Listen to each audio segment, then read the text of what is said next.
Assalamualaikum warahmatullahi wabarakatuh. Selamat datang kembali di Fakta Sejarah. Nah, ini sequel dari Tanah Pengorbanan. Kali ini kembali saya tertarik dengan tulisan Acep Saifuddin, Memburu Ki Rawuk. Seperti apa keseruan dalam memburu Ki Rawuk? Yuk langsung aja. Tapi sebelum kita masuk ke kisahnya, alangkah baiknya yuk dulu yuk. A'udzu bikalimatillahi tammati min syarri ma khalaq. Bismillahirrahmanirrahim. Allahumma sholli ala sayyidina Muhammad sallallahu alaihi wasallam. Ini dia sequel Perjalanan Malam Memburu Ki Rawuk by Acep Saifuddin.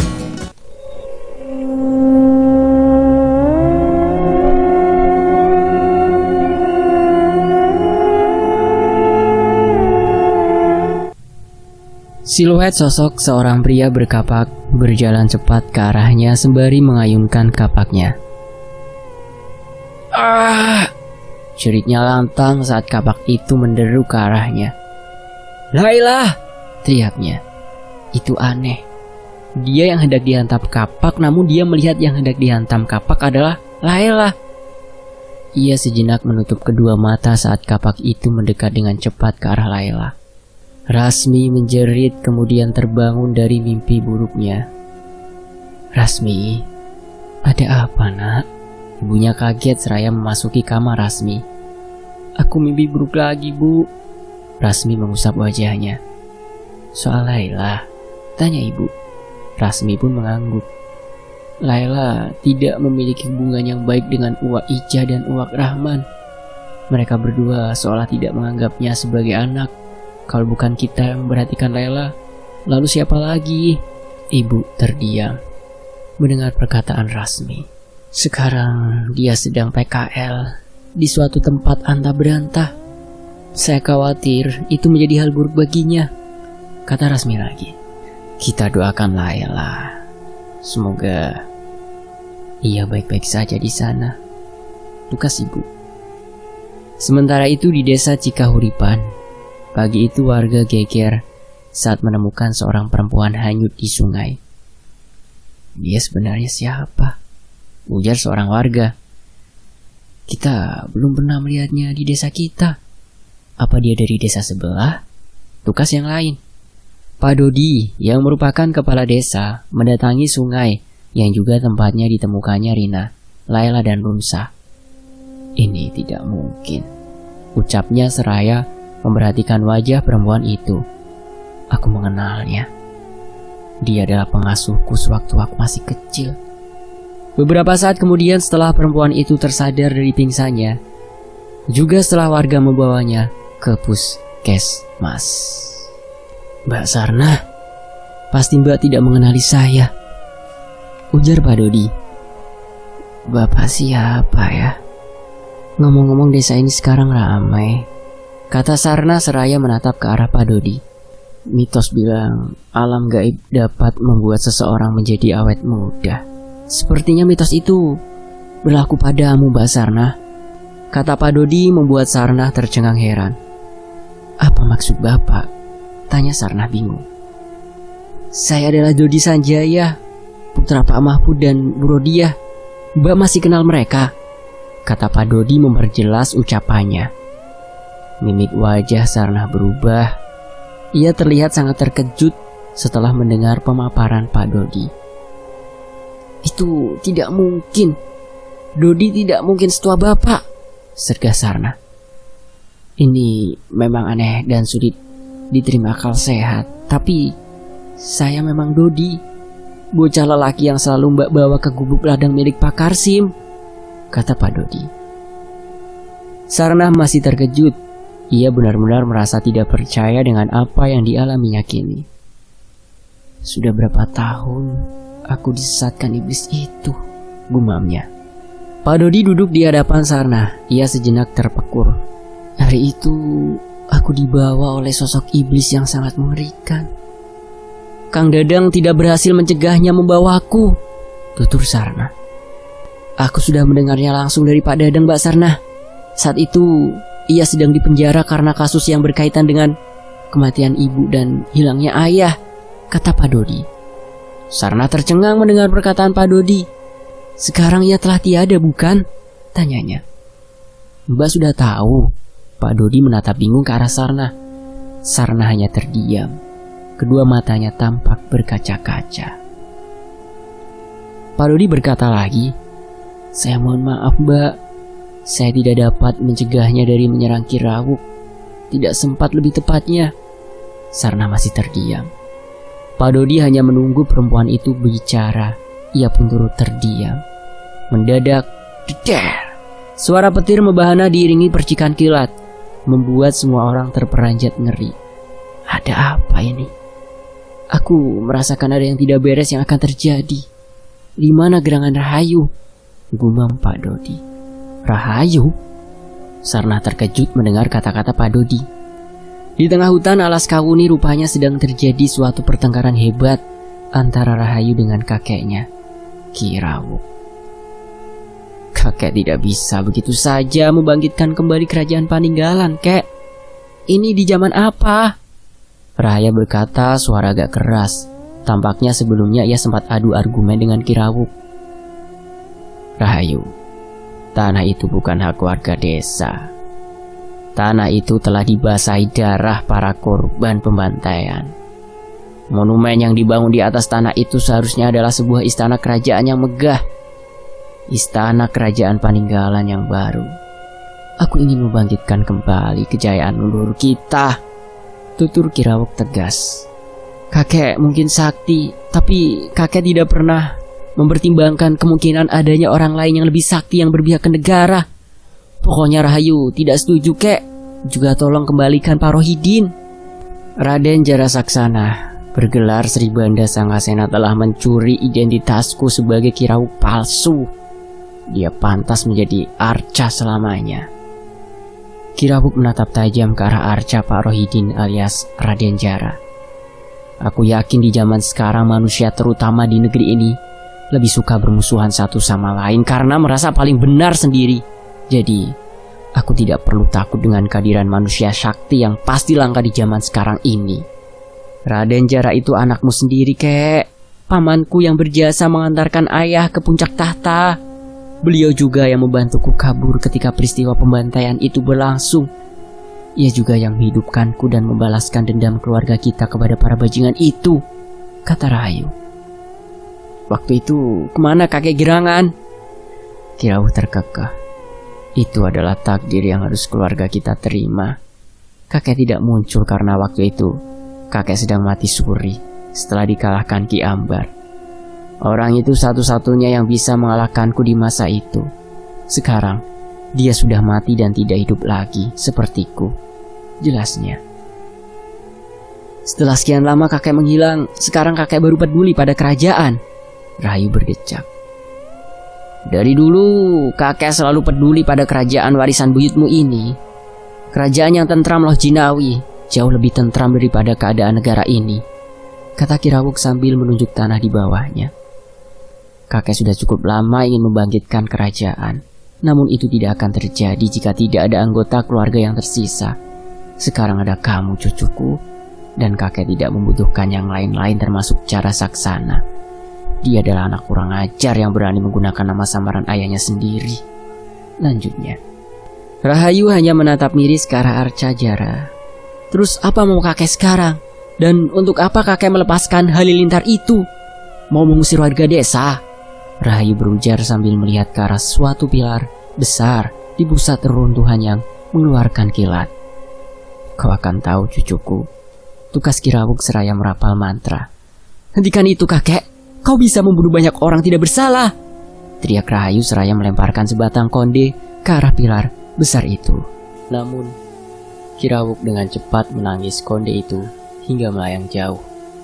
Rahayu melakukan upaya lainnya dengan menghantam pilar menggunakan batu besar. Namun, kembali digagalkan Ki Rawuk. Upaya ketiga yang dilakukan Rahayu adalah menggunakan kemampuan magisnya. Dengan kekuatannya, ia berhasil membuat Ki Rawuk menghentikan mantranya. Apa maumu, Rahayu? Tidak bisakah kau bantu kakekmu membangkitkan kerajaan dengan tidak merintangi? Kirawuk tampaknya cukup geram dengan apa yang dilakukan Rahayu. Tapi apa yang kakek lakukan bisa membunuh warga desa? Petir itu bisa menghancurkan apapun yang ada di sekitar lahan itu, teriak Rahayu. Kerajaan ini membutuhkan lebih banyak tumbal, minggir kau! Bentak Kirawuk seraya mendorong Rahayu menggunakan kekuatannya.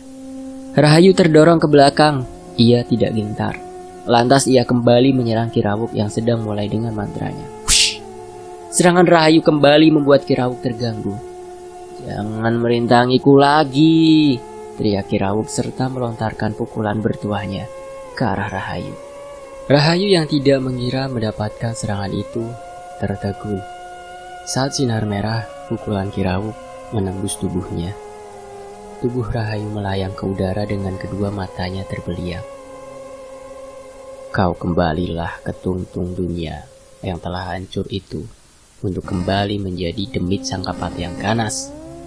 Kirawuk merapal mantra, kemudian mengarahkan kedua tangannya ke arah Rahayu hingga wujudnya menghilang. Kini Kirawuk leluasa menjalankan rencananya. Namun ada hal yang membuatnya kesal, yaitu pilar tersebut tidak lagi mengeluarkan halilintar. Ia tahu Rahayu berhasil mematikan seluruh mantranya saat detik-detik ia terkena serangan. Sial, mantraku berhasil dimatikannya, geram Kirawuk. Aku akan mengirimkan teror ke desa itu agar rencanaku berjalan. Kirawuk kemudian duduk bersila di depan pondoknya, kemudian merapal mantra pembangkit para demit. Ia berencana mengirim pasukan demit untuk meneror desa. Malam itu Jumat Kliwon. Keadaan desa begitu sepi. Hanya beberapa orang warga yang terlihat sedang berjaga di pos ronda. Malam ini sepi sekali ya Kang. Persis seperti malam itu saat Sanca Ireng meneror keluarga Pasupan, ujar seorang warga yang ikut meronda. Betul katamu. Malam ini rasanya lebih sepi ditambah semilir angin tidak biasa. Itu rasa-rasanya seperti mengingatkanku pada kejadian horor di rumah Pak Subhan. Tukas serkanya. Jangan berbicara yang aneh-aneh kalian berdua. Lebih baik tetap berpikir positif. Kita harus berdoa supaya kejadian di rumah Pak Subhan tidak terulang lagi. Serga rekan lainnya. Pastilah Kang Usup. Kita harus sering-sering berdoa. Apalagi kampung kita berada dekat dengan hutan larangan Alas Kawuni. Ditambah tanah bekas eksekusi massal itu. Tugas warga yang pertama membuka pembicaraan. Ya, Alas Kawuni konon memiliki banyak petilasan kerajaan demit bernama Kerajaan Paninggaran. Konon petilasan itu masih dihuni makhluk-makhluk halus. Timpal warga kedua seraya bergidik. Makhluk halus mah tidak melulu berada di petilasan. Di antara kita juga pasti ada salah satu di antara mereka. Sergah warga pertama. Pak Usup mengernyitkan kening mendengar kata-kata temannya. Ia kemudian mengalihkan pandangan ketika merasakan sesuatu berkelebat di belakangnya. Kang Usup, itu. Warga yang bernama Pak Usup mendadak gemetar saat melihat sesosok berpakaian serba hitam dengan rambut berumbai hingga ke tanah. Allahu Akbar. Pak Usup lantas bertakbir seraya berbalik arah, kemudian membelakangi dua rekannya itu. Tampak di hadapannya sesosok demit perempuan berwajah hancur, terlihat sangat mengerikan. Sanca Ireng, mau apa kau kemari? Pak Usup tanpa gentar berteriak. Aku sedang mencari seorang perempuan bernama Sarnah. Tukas demit bernama Sanca Ireng itu seraya tertawa mengikik. Untuk apa kau mencarinya? Dia tidak akan kembali ke tungtung dunia selama desa ini masih ada, kata Pak Usup tegas. Kalau begitu, sebentar lagi desa ini akan menjadi desa hantu. Tawa Sanca Ireng membuat bulu kuduk siapapun yang mendengarnya akan merinding. Kedua warga yang bersama Pak Usup mendadak terjatuh kemudian kejang-kejang. Apa yang kau lakukan pada teman-temanku, Pak Usup terkejut melihat teman-temannya bergolek di atas tanah. Tolong kami Kang Usup. Suara erangan minta tolong perlahan hilang dengan keluarnya sukma mereka. Tidak, teriak Pak Usup. Di saat itu juga Pak Usup menyadari jika Sanca Ireng sudah tidak ada di sana. "Siapapun tolong!" teriaknya. Beberapa saat kemudian para warga berdatangan ke tempat Pak Usup. "Apa yang terjadi, Pak?" tanya Pak Dodi yang turut bersama warga. "Astagfirullahaladzim, mereka kenapa, Pak?" lanjutnya saat melihat dua warga terkapar di atas tanah. "Sanca Ireng, Pak Kades," tukas Pak Usup. "Sanca Ireng? Apa yang sebenarnya telah terjadi dengan Tungtung Dunia? Di mana gerangan Rahayu?" gumam Pak Dodi. Mendadak dari kejauhan muncul Rina bersama Laila. Datang tergopoh-gopoh. "Kalian berdua ada apa ini?" Pak Dodi langsung menyambut dua gadis itu. "Gawat, Pak, sepupu saya Rasmi hilang di perjalanan menuju kemari," tukas Laila dengan nada panik. "Sepupu kamu hilang di mana?" tanya Pak Dodi. "Di jalan tengah hutan perbatasan dengan desa sebelah, Pak. Saat itu ia bersama tukang ojek yang mengantarnya. Tukang ojeknya kami temukan pingsan di jalan dengan motor masih menyala. Sedangkan Rasmi hilang entah kemana," tukas Laila. "Sekarang di mana tukang ojeknya?" tanya Pak Dodi. "Oh iya, bapak-bapak tolong bawa mereka ke balai desa ya, Pak. Sementara saya akan menemui ojek yang mengantar sepupunya Laila." Setelah berkata demikian, Pak Dodi bersama Laila dan Rina beranjak menuju rumah di mana tukang ojek itu berada. Sesampainya di sana, bapak ojek tersebut terlihat seperti sedang kebingungan. Di sana pemilik rumah juga ada yang menemani bapak itu. "Saya benar-benar tidak tahu apa itu yang menyeret Neng Rasmi ke dalam hutan. Warnanya hitam gelap, ditambah keadaan sekeliling gelap gulita, membuat saya tidak dapat melihatnya dengan jelas," tutur bapak ojek itu setelah ditanyai Pak Dodi. "Tampaknya apapun yang membawa sepupumu ke dalam hutan bukanlah manusia. Bisa jadi penghuni hutan itu. Apalagi hutan di sana adalah bagian dari alas Kawumi," kata Pak Dodi seraya menatap ke arah Laila. "Terus apa yang harus kita lakukan, Pak? Mencarinya ke hutan sangat menyeramkan," tukas Laila. "Mungkin kita bisa meminta bantuan Pak Rohidin dan Mbak Rahayu," usul Rina disambut gelengan kepala Pak Dodi. "Mereka telah menghilang, Nak Rina," tukas Pak Dodi kemudian kembali menatap ke arah bapak ojek itu. "Bapak mengantar Rasmi dari Sukapura ya?" ucapnya. Bapak ojek itu mengangguk. "Saya bertetangga dengan Ibu Sarti, ibunya Rasmi, yang juga bibi Mbak Laila ini. Sejujurnya saya bingung apa yang sebenarnya sedang terjadi di kampung ini." "Nama bapak siapa?" tanya Pak Dodi. "Saya Aslim, Pak Kades," tukas bapak ojek bernama Pak Aslim itu. "Begini Pak Aslim, boleh percaya boleh tidak, desa ini dikelilingi wilayah para makhluk halus tinggal. Mulai dari alas Kauni di barat daya, Lawang Cocogan di utara tempat bapak pingsan, Kebon Hulu Embek di timur, dan Tanah Pengorbanan di selatan," jelas Pak Dodi. "Dari salah satu wilayah itu ada yang mengacaukan dan itu sudah berlangsung lama. Hingga 2 hari terakhir ini adalah yang paling memprihatinkan. Tidak tahu besok-besok akan seperti apa lagi." "Lalu yang di barat, Pak Dodi?" tanya Laila. "Area barat adalah area kosong yang berbatasan langsung dengan alas Kawuni bagian barat. Area kosong yang landai itu disebut sebagai rawa gaib, bukan rawa sesungguhnya. Namun jika seseorang menginjakan kaki di sana pada malam Jumat Kliwon, maka dia akan terperosok ke dalam dunia lain yang disebut rawa gaib," jelas Pak Dodi membuat Pak Aslim terperangah bingung. "Hal yang seperti itu benar-benar ada ya, Pak?" ucap Pak Aslim. "Iya betul Pak Aslim. "Boleh percaya boleh tidak, tapi itu benar-benar ada," kata Pak Dodi. "Kalau Tungtung Dunia, Pak?" ucap Rina membuat Pak Dodi mengalihkan perhatian kepadanya. Pak Dodi sejenak berpikir hingga beberapa saat kemudian ia menanggapi pertanyaan Rina. "Pasti kamu pernah bertemu Sanca Ireng di rawa gaib kan? Dia tadi sore muncul mengganggu Pak Usup dan membuat 2 warga desa kehilangan jiwanya. Mereka dibawa Sanca Ireng ke Tungtung Dunia, salah satu area terkutuk di rawa gaib. Hanya jin jahat yang menghuni area itu," jelasnya. "Dita, Rina teringat dengan temannya yang gagal ia selamatkan. Jin di sana bisa berwujud apapun yang dia suka, termasuk menyerupai temanmu. Namun, tentu sifat liar mereka akan tetap terlihat meski memiliki wujud manusia modern. Jelas Pak Dodi. Lalu, bagaimana dengan sepupu saya? Pak? Kita harus mencarinya, tapi saya tidak mau kembali ke alam gaib itu, ujar Laila. Pak Maman dan beberapa warga sedang menuju Leweng Cocogan. Mereka akan segera memberi kabar, tukas Pak Dodi seraya melihat handphonenya.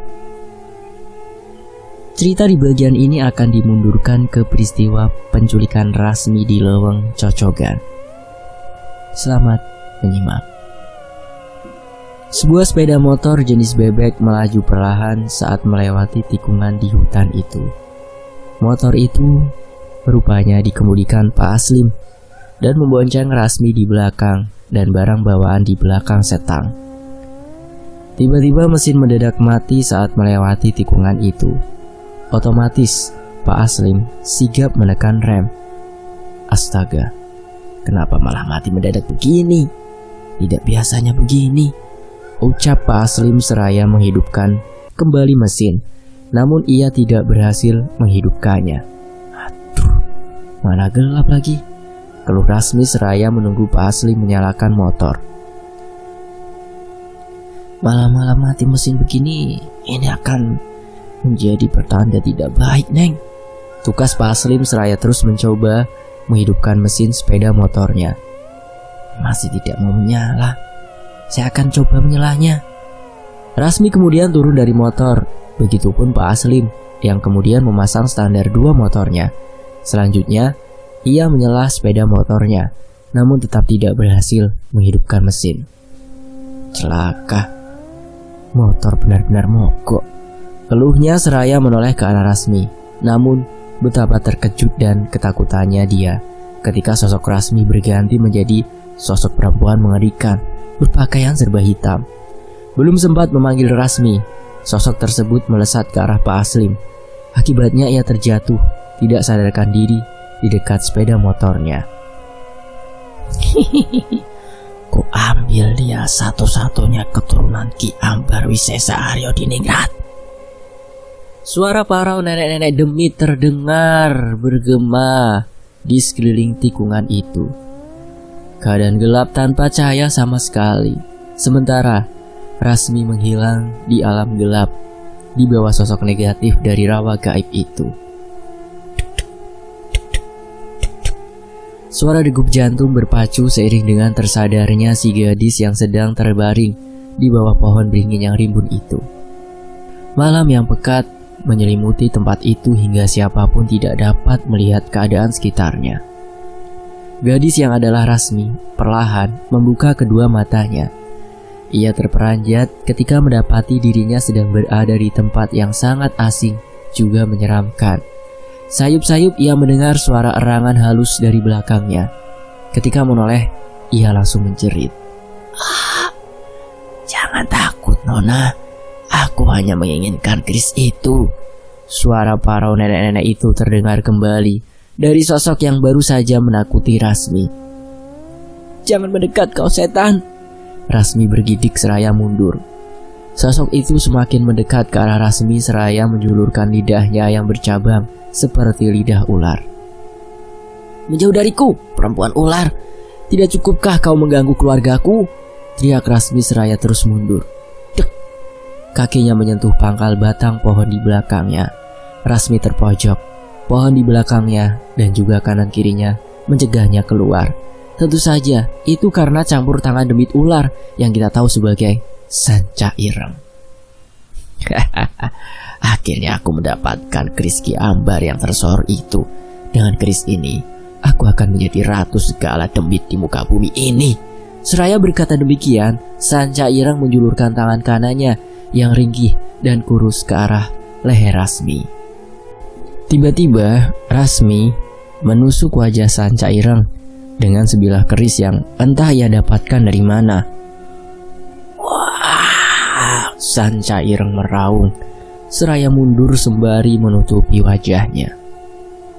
"Bukan keturunan Ki Ambar jika aku tidak bisa mengalahkanmu," seru Rasmi, seraya menusukkan keris ke arah Sanca Ireng yang tiba-tiba saja menghilang.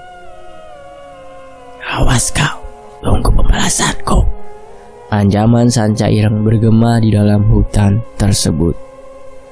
Rasmi sejenak memperhatikan kerisnya yang menyala, membuat keadaan yang gelap menjadi terang. "Aku harus ke desa. Pasti Layla sedang mencari-cariku," gumamnya seraya melangkahkan kaki. Beberapa lama ia berjalan, akhirnya melihat beberapa kilauan cahaya senter di kejauhan. Rupanya, kilauan cahaya tersebut berasal dari para warga yang sedang menelusuri hutan demi mencari Rasmi. "Di sini," seru Rasmi seraya melambai. Para warga segera menuju ke arah posisi Rasmi. "Rasmi bukan?" ujar seorang warga yang terlihat lebih sepuh dari yang lainnya. "Waktu Sanca Ireng membawaku, saat itu aku dalam keadaan tidak sadar. Namun dalam ketidaksadaranku, aku melihat seseorang perempuan berpakaian olahraga sedang melayang di antara pepohonan dengan kedua matanya terbeliak ke atas," tutur Rasmi setelah berada di balai desa. "Mbak Rahayu?" gumam Rina setelah mendengar penuturan Rasmi. "Kamu mengenalnya?" tanya Rasmi. "Aku juga mengenalnya, Nduk," kata Layla. "Nduk? Sendok kali," tukas Rina. "Terus apalagi yang kamu lihat?" tanya Layla. "Jangan bilang kalau kamu melihat Kirawuk juga." "Aku tidak tahu siapa itu Kirawuk, tapi demit itu sempat menyebut-nyebut namanya. Dalam alam bawah sadarku, aku juga melihat seorang kakek berambut panjang, berwarna putih dengan pakaian serba hitam, sedang mengguna-gunai perempuan itu."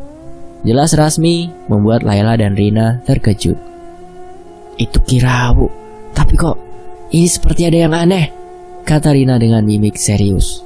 "Lah, Kirawuk dari awal memang mencurigakan, Rin.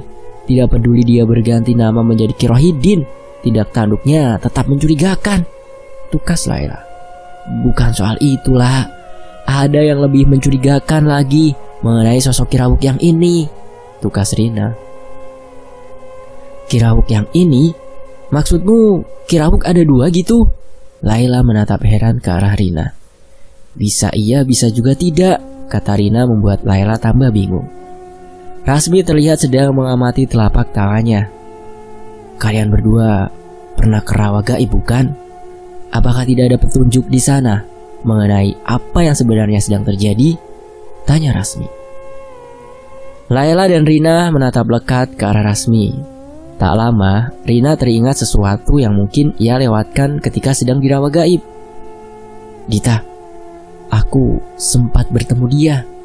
Dia sempat mengatakan bahwa Pak Rohidin bukan Kirawuk, begitupun sebaliknya. Tapi aku masih gak mengerti apa maksudnya," tutur Rina. "Mungkin Arca itu adalah Pak Rohidin yang kamu maksud, sedangkan Kirawuk adalah kakek itu," ucap Rasmi. "Maksudmu? Aku gak ngerti nih," tukas Layla. "Mungkin maksudmu Pak Rohidin itu aslinya adalah Arca yang disihir Kirawuk," timpal Rina. "Pak Rohidin memang Kirawuk, tapi bukan Kirawuk kakek-kakek yang kuliah dalam mimpi," kata Rasmi membuat Rina dan Layla bingung. "Jadi intinya Kirawuk itu ada dua?" tanya Layla. Bukan seperti itu. Kita tidak akan tahu sampai salah satu di antara dua Kirawuk itu memberitahu kita. Tapi itu sepertinya tidak mungkin, kecuali Pak Rohidin yang kalian maksud masih ada," tukas Rasmi. Layla dan Rina saling pandang. Mereka tampaknya masih tidak mengerti dengan apa yang dikatakan Rasmi. Lama mereka terdiam hingga Pak Dodi masuk ke ruangan sembari berbicara. "Kami masih belum menemukan Rahayu dan Kirawuk. Kami belum bisa memasuki pusat alas Kawuni. Tempat itu dijaga sekelompok Maung Lodaya. Mereka sangat buas. Herannya, mereka tidak mengejar kami ketika kami pergi meninggalkan tempat itu," tuturnya. "Jadi, Pak Kades mencoba masuk ke sana?" Tanya Rina sembari menatap Pak Dodi. Betul, tapi ya seperti itulah, kami gagal. Mungkin hanya seseorang yang memiliki garis keturunan Raja Pajajaran yang dapat memasuki tempat itu. Karena para Maung Lodai akan menghormatinya dan membiarkannya lewat. Jelas Pak Dodi. Di zaman sekarang sangat sulit menemukan orang yang memiliki darah keturunan para raja di sana. Tukas Laila.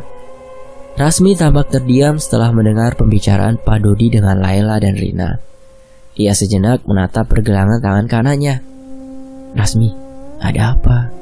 Kok diam saja? Tanya Pak Dodi. Mungkin saya bisa membantu, ucap Rasmi membuat Pak Dodi terkejut.